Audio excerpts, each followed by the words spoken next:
Aujourd'hui, une nouvelle importante nous vient d'Estonie. Là-bas, un exercice de l'OTAN a simulé une attaque de haute intensité et a laissé l'Estonie sous le choc après avoir été confrontée à la réalité de la préparation de la région face à une invasion russe. Les résultats ont mis en lumière des vulnérabilités dangereuses dans les formations de l'OTAN opérant dans un espace de bataille saturé de drones, renforçant la confiance russe que les pays baltes pourraient devenir une proie facile pour une invasion à grande échelle. L'exercice Hedgehog 2025 de l'OTAN en Estonie a rassemblé plus de 16 000 soldats issus de 12 pays membres, mais cette fois-ci, il comprenait des spécialistes ukrainiens des drones provenant d'unités de première ligne telles que Nemesis, Rarog et la Légion internationale de la direction principale du renseignement ukrainien. Leurs opérateurs de drones jouaient le rôle d'un adversaire technologiquement avancé, opposé à des soldats estoniens et britanniques soutenus par des véhicules blindés, afin de tester la différence entre les tactiques théoriques et l'expérience réelle du combat. Le scénario de l'exercice était censé simuler une contre-attaque initiale de l'OTAN en réponse à une incursion ennemie transfrontalière. L'entraînement a commencé avec des unités de l'OTAN déployées depuis des zones de rassemblement, avançant le long de corridors routiers vers la zone d'engagement simulée. De là, ils ont établi des camps de fortune avec des tentes, des parcs de véhicules et des points de ravitaillement proches de la ligne de front. Les Ukrainiens, cachés dans des abris creusés et jouant le rôle de force adverse, utilisaient des drones de reconnaissance pour repérer les concentrations statiques et exposer les nœuds logistiques, créant ainsi une carte en temps réel des positions ennemies. Cela a été réalisé grâce au système Delta de l'Ukraine, une plateforme de gestion du champ de bataille et de connaissance de la situation en temps réel, intégrant les données des drones, des satellites et des unités de première ligne pour coordonner les opérations et cibler les forces ennemies. Une fois les cibles identifiées et une liste de frappes prioritaires établie, les drones FPV et les drones bombardiers lourds ukrainiens ont simulé des frappes continues contre les véhicules blindés de l'OTAN, les postes de commandement, l'infanterie et les points d'étranglement, engageant les forces de l'OTAN avant qu'elles ne puissent atteindre la ligne de front pour attaquer. Après ce premier engagement, les éléments de l'OTAN ont tenté de se regrouper et de mener une avance rapide pour submerger la force adverse, mais sans parvenir à localiser les Ukrainiens, qui anticipaient cette réaction. Les forces bleues se sont retrouvées face à des approches et des routes logistiques minées. De nouvelles frappes simulées de drones par les opérateurs ukrainiens ont aggravé les pertes, bloquant les routes et éliminant les véhicules blindés un à un.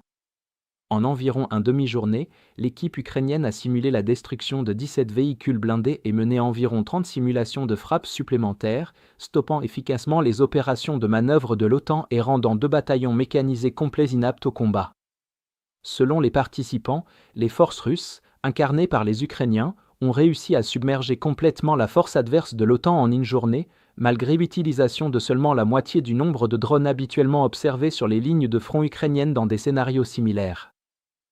Les équipes ukrainiennes ont déployé plus de 30 drones sur une zone de moins de 10 km², combinant différents types pour la reconnaissance, la simulation de minage de route et les opérations de frappe. Le système Delta a permis des cycles capteurs-tireurs extrêmement rapides, détectés, partagés, frappés en quelques minutes. A l'inverse, les formations de l'OTAN opéraient en groupe visible, avec un camouflage limité et un partage de données plus lent, ce qui les rendait rapidement ciblables et a conduit aux résultats qualifiés de choquants par les partenaires de l'OTAN. De telles conclusions sont extrêmement utiles pour la Russie, soulignant à quel point son expérience en Ukraine place ses forces armées dans une meilleure situation, alors que l'OTAN n'a pas encore pleinement assimilé les leçons de la guerre.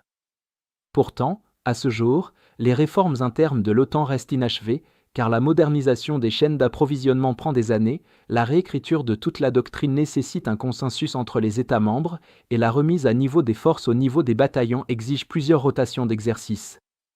L'exercice a également révélé une faiblesse majeure. Le succès ukrainien dépend d'un partage rapide des données entre les unités, tandis que les forces de l'OTAN restreignaient la circulation de l'information pour protéger le renseignement, ce qui a conduit des unités à opérer dans l'incertitude, tombant ainsi dans un piège, comme cela s'est produit lors de l'exercice en Estonie.